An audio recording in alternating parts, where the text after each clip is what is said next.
নেতৃত্ব দেওয়ার জন্য, এই জাতির কে পরিচালনার জন্য সহযোগ্য এবং দক্ষ নাগরিক গড়ে তোলার কাজ করে যাচ্ছে।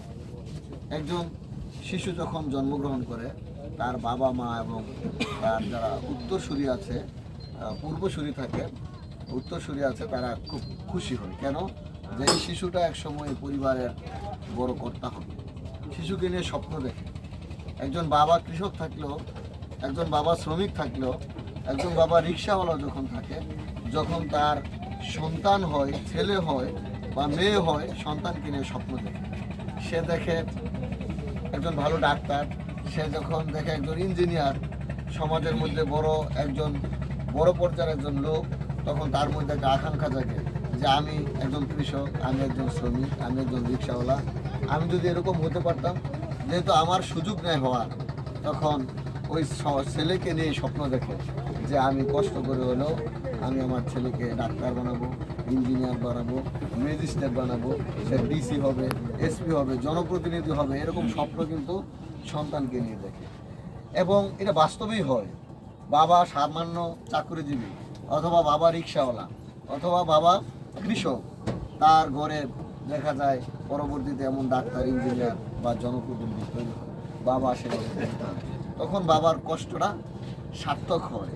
সে গাম জড়ানো যে পরিশ্রমের বিনিময়ে ছেলেকে তিলে তিলে বড় করছে, যখন এই ছেলে বড় হয়ে ডাক্তার হয়, ইঞ্জিনিয়ার হয়, সমাজের জন্য কাজে লাগে, তখন বাবার বিগত সময়ের কষ্টগুলি সব মুছে যায়।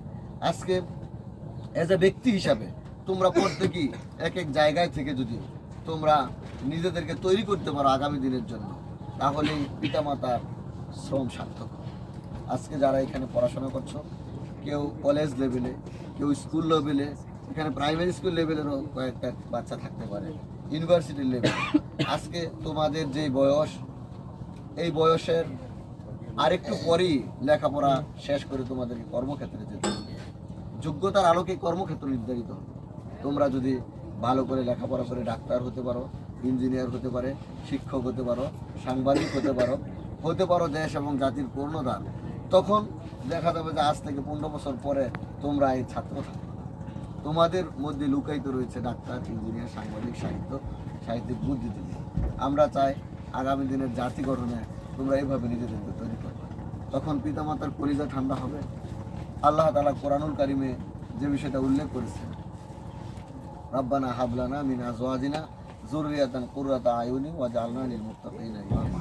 আল্লাহর কাছে দোয়া করা হয় যে আল্লাহ তুমি আমাদেরকে এমন সন্তান দান করো যেই সন্তান হবে চক্ষু শীতলকারী সন্তান।